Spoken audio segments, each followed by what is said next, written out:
Assalamualaikum warahmatullahi wabarakatuh. Perkenalkan, nama saya Melek Suarani dengan NIM 64231662. Saya dari kelas 6B Manajemen. Jadi di sini saya akan mempresentasikan tugas 1.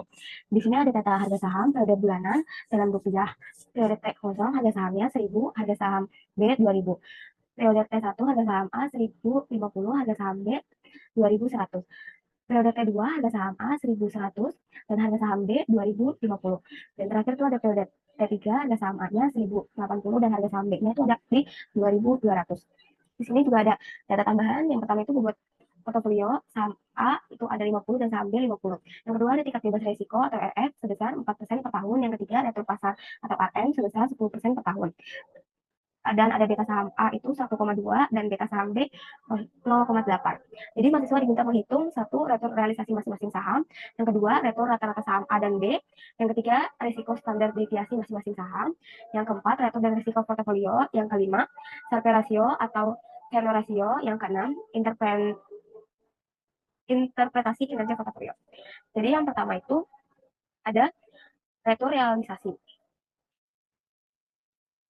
Rumusnya realisasi adalah selisih harga saham periode sekarang dikurang periode harga sebelumnya, kemudian dibagi dengan harga periode sebelumnya juga.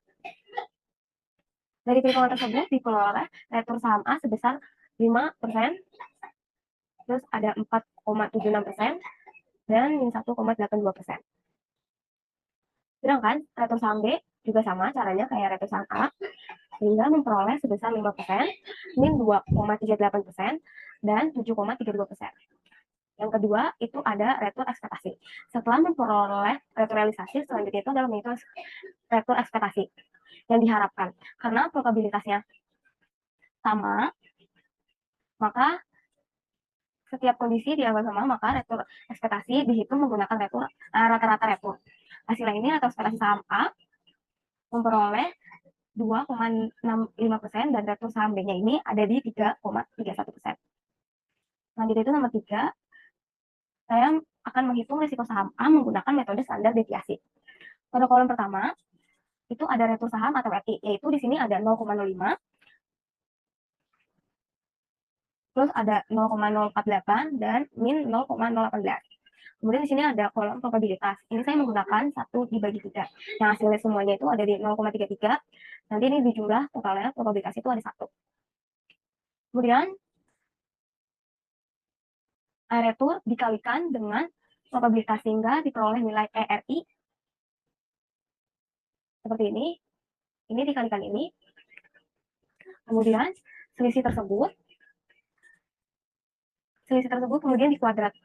Setelah itu dihitung selisih antar retur RI ini sama ERI ini.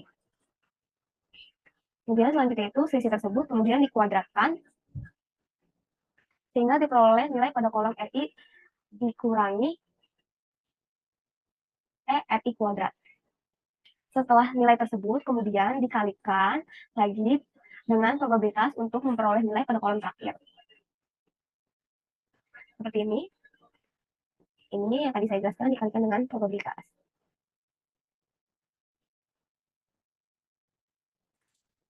Kemudian jumlah seluruh nilai pada kolom terakhir menghasilkan varian sebesar 0,00075528. Akar kuadrat dari varian itu menghasilkan deviasi standar sebesar 2,75%.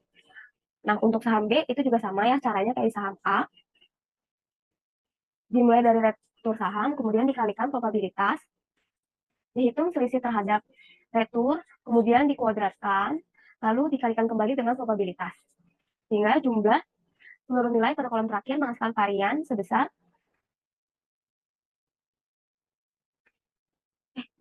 yang saham B ini 0,001245. Akar kuadrat varian menghasilkan deviasi standarnya itu 3,53%. Dan untuk KV-nya juga ini diperoleh dari nilai standar deviasi dibagi sama total RI ini. Hingga memperoleh 1,06642534. Nah, untuk saham B juga sama ya cara mencari KF-nya. Kemudian nomor 4 itu menghitung retur portofolio dan risiko portofolio.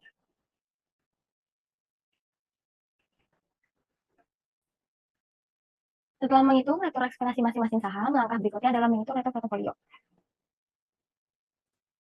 Pada penelitian ini, bobot investasi untuk saham A sebesar 50 dan saham B juga sebesar 50% juga. Sehingga retur ekspektasi saham A sebesar 2,65%, lalu dikalikan dengan 50%, sehingga menghasilkan kontribusi retur sebesar 1,32%. Sedangkan retur ekspektasi saham B sebesar 3,31%, lalu dikalikan bobot sebesar 50%, sehingga menghasilkan kontribusi retur sebesar 1,66%. Berdasarkan perhitungan, diperoleh retur portofolio sebesar 2,98%.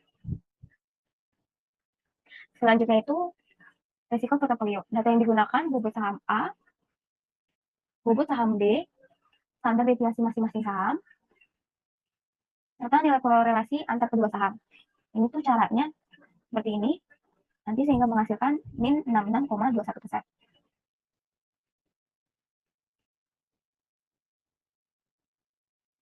Nah, dari perhitungan tersebut, diperoleh risiko portofolio sebesar 1,34%. Ini ya caranya. Atau bisa lihat di sini. Kemudian nomor 5 itu menghitung Sharpe rasio dan Seno rasio. Setelah memperoleh retur dan resiko portofolio, selanjutnya dilakukan pengukuran kinerja menggunakan Sharpe rasio. Nah, ini sama dengan cara carinya ini, retur portofolio dikurangi tingkat bebas risiko, kemudian dibagi dengan resiko portofolio. Maka hasilnya ini adalah min 76%. Sedangkan tenor rasio, caranya itu adalah retur portofolio dikurangi tingkat bebas risiko, kemudian dibagi sama beta portofolio. Sehingga memperoleh hasil min 1,02%.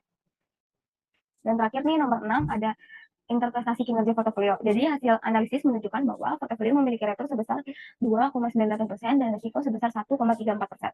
Nilai Sharpe rasio itu min 76% dan tenor rasio min 1,02% yang bernilai negatif, mengindikasikan bahwa kinerja portofolio kurang baik.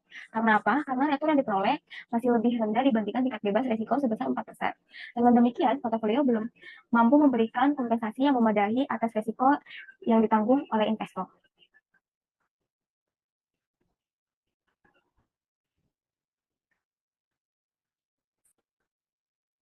Selanjutnya itu ada tugas 2, yang dimana data harga saham periode T0 itu ada saham A 1000, saham B 2000, saham C 1500, periode T1 saham A 1050, saham B 2100, saham C 1550. Periode T2 saham A 1100, saham B 2050, saham C 1600. Periode T3 saham A 1080, saham B 2200, saham C 1580. Periode T4 saham A 1150, saham B 2250, saham C 6650. Di sini ada tambahan parameter pasar. Di sini ada satu tingkat bebas resiko atau RF-nya 4%, retur, yang kedua retur saham RM 10%, dan yang ketiga ini beta saham. Saham A 1,2, saham B 0,8, saham C 1,0. Jadi ini nomor 1 menghitung retur dan risiko masing-masing saham. Menggunakan rumus retur saham, yaitu selisih harga periode sekarang dengan periode sebelumnya. Kemudian dibagi dengan harga periode sebelumnya juga. Nah, dari perhitungan tersebut diperoleh retur saham A-nya ini ada 5%, 4,76%, min 1,82%, dan 6,48%. Dan untuk saham B juga sama caranya kayak saham A, sehingga memperoleh retur saham sebesar 5%, min 2,38%, 72,32%, dan 2,27%. Dan untuk saham C juga sama ya caranya kayak saham A dan saham B, yaitu menghasilkan retur sebesar 3,33%, 3,23%, min 1,25% dan 4,43%. Nah, setelah memperoleh retur realisasi atau masing-masing, selanjutnya menghitung retur ekspektasi yang diharapkan. Karena probabilitas kondisinya dianggap sama, maka retur ekspektasi dihitung menggunakan rata-rata retur.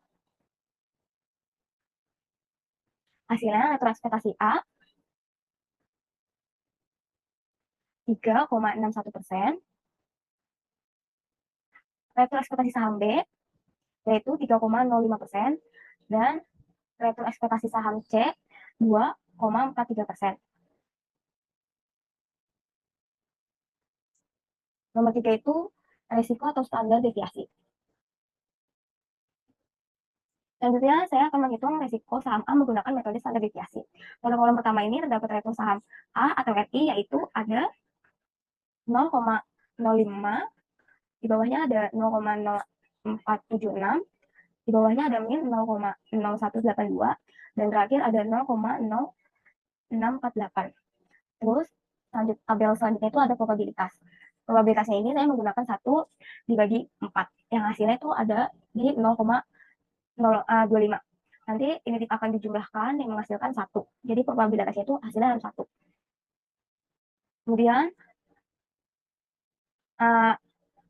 kolom selanjutnya itu ada retur dikalikan dengan probabilitas, sehingga memperoleh nilai ERI. Setelah itu dihitung selisih antara retur dengan ERI.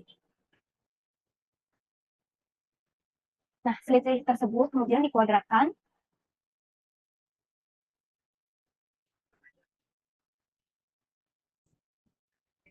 sehingga diperoleh nilai pada kolom RI dikurangi ERI kuadrat. Yang ini. Nilai tersebut kemudian dikalikan lagi dengan probabilitas untuk memperoleh nilai pada kolom terakhir. Ini dikalikan ini ya. Jumlah seluruh nilai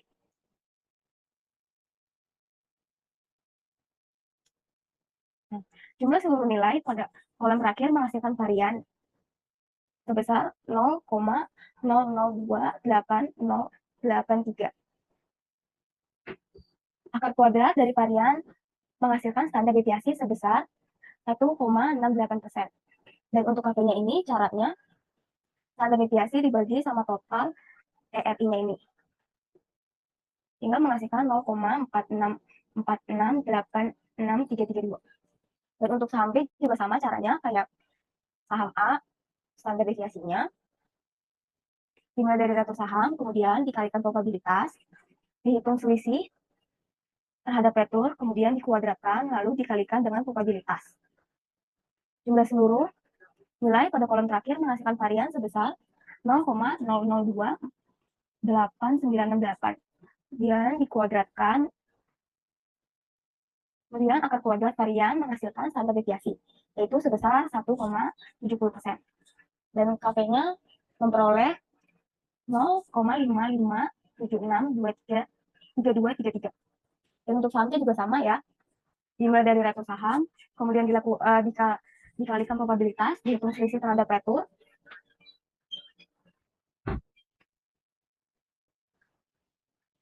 kemudian dikuadratkan, lalu dikalikan kembali dengan probabilitas. Jumlah seluruh nilai pada kolom terakhir menghasilkan varian sebesar 0,00087753. Kemudian akar kuadrat varian menghasilkan 0,94%. Dan KP-nya ini memperoleh 0,3842429.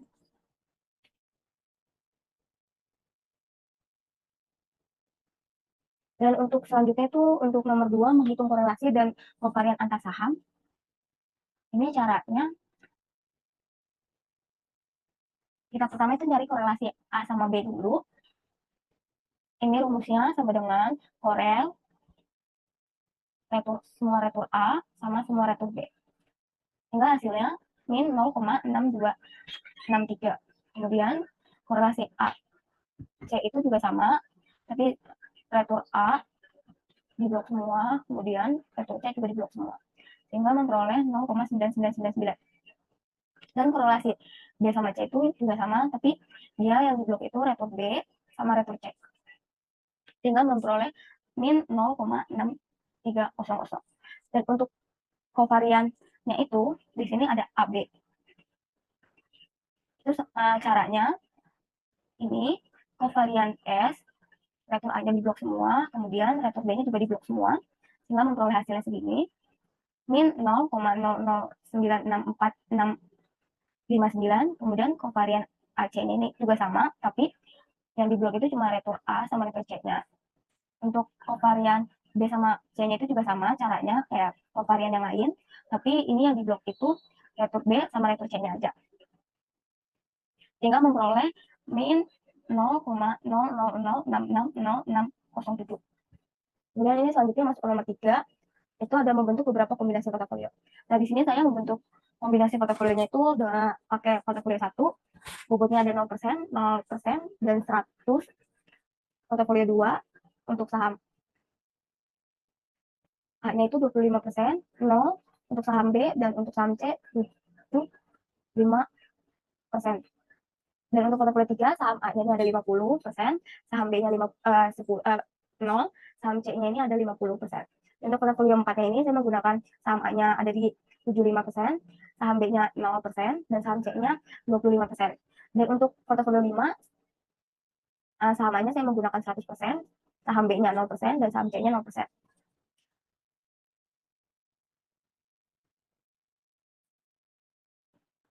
Selanjutnya nomor 4 itu ada efficient coordinator, itu pada bagian cost price, digunakan data harga saham A, saham B, saham C dari periode T0 sampai T4 sebagai dasar perhitungan return.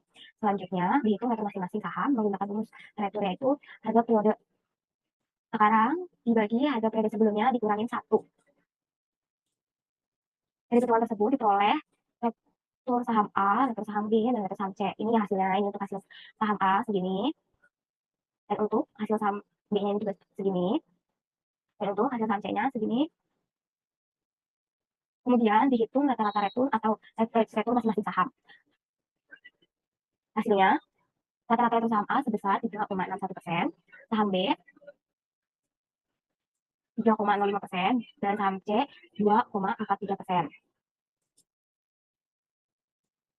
Nah, rata-rata tersebut kemudian dianualisasi untuk memperoleh return tahunan. Hasil return tahunan saham A, ini caranya buka kurung 1 ditambah yang ditambah ini average return, tutup kurung dipangkatkan 4 dikurang 1, sehingga memperoleh 15,72%. Kemudian untuk saham B-nya itu ada di 12,78%, dan untuk saham C-nya 10,10%. Selanjutnya dihitung variasi masing-masing saham untuk mengukur penyebaran data return. Ini caranya ya, sama dengan var ininya saham A ini di blok 5, sehingga hasilnya 0,00137. Dan untuk saham B juga sama caranya kan, sehingga memperoleh hasil 0,00174. Sedangkan saham C juga sama caranya, ini juga diblokkan, terus sehingga menghasilkan 0,0063. Dari varian tersebut diperoleh standar deviasi sebagai ukuran risiko masing-masing.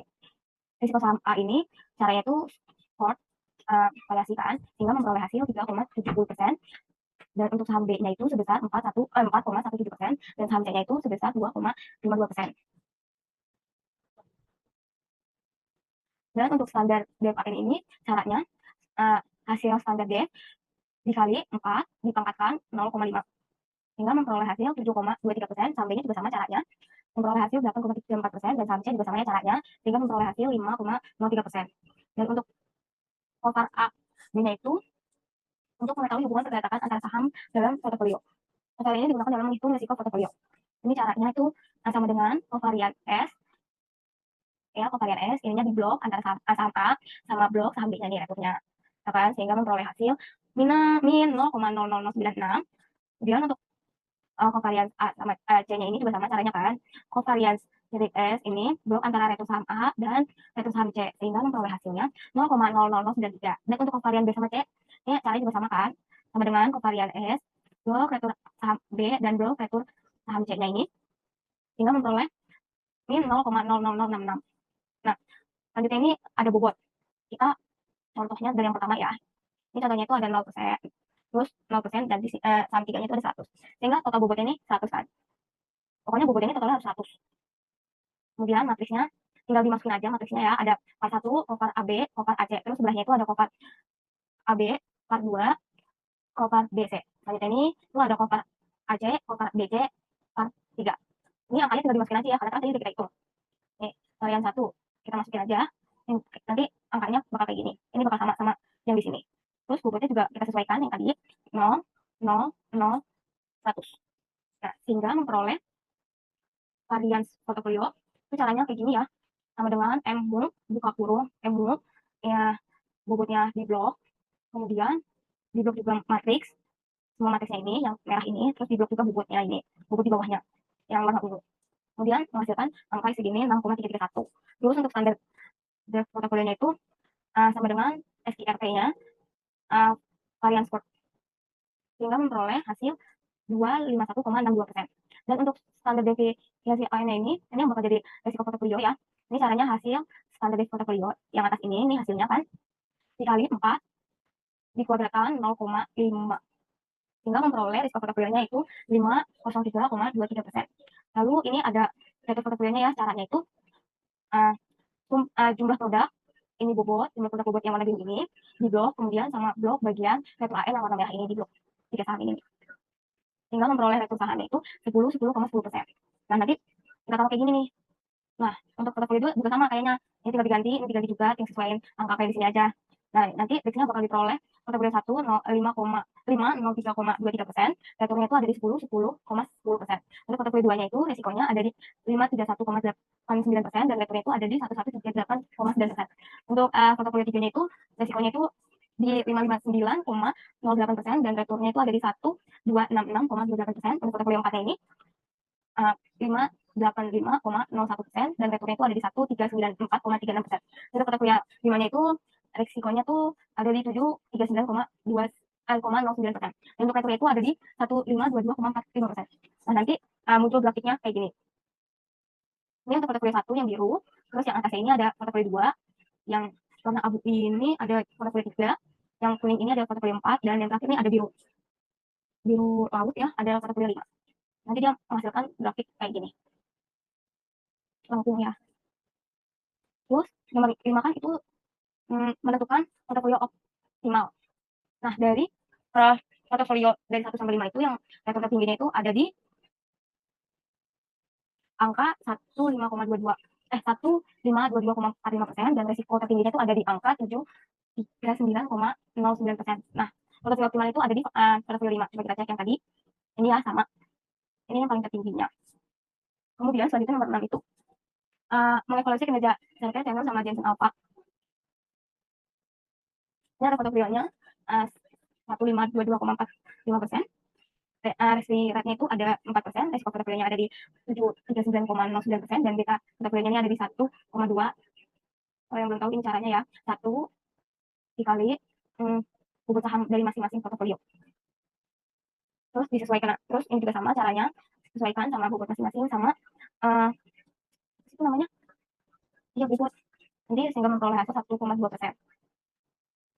Oh, sorry, disesuaikan sama beta sahamnya. Yang ini sesuaikan sama bobot saham dan ini sesuaikan sama beta saham. Terus untuk retur pasarnya itu ada di 10%. Jadi retur rasionya itu caranya retur portofolio dikurang risk-free dibagi risiko portofolio. Itu menghasilkan 205,45%. Sedangkan untuk teman portofolio ini bisa kita persenkan dulu dari persennya.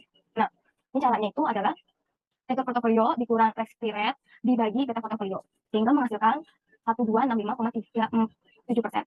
Dan untuk Jens Alpha ini caranya itu ada di retur portofolio dikurang buka kurung risk-free rate ditambahkan beta portofolio dikalikan itu buka kurung retur pasar dikurang risk-free rate tutup kurung dan tutup kurung sehingga memperoleh hasil Jens Alpha yaitu 1511,25%. Dan nomor 7 itu memberikan keputusan manajerial investasi. Berdasarkan hasil Analisis portofolio 5 dipilih sebagai keputusan investasi karena memiliki rasio tertinggi yaitu 1,522,45% serta memiliki nilai CP ratio sebesar 2,05, CN ratio sebesar 12,65 dan DEX alpha sebesar 1511,25%. Yang semuanya bernilai positif. Hal ini menunjukkan bahwa portofolio memiliki kinerja yang baik dan layak dipilih untuk memberikan maksimal keuntungan investasi. Sekian dari saya, kurang lebihnya mohon maaf. Wassalamualaikum warahmatullahi wabarakatuh.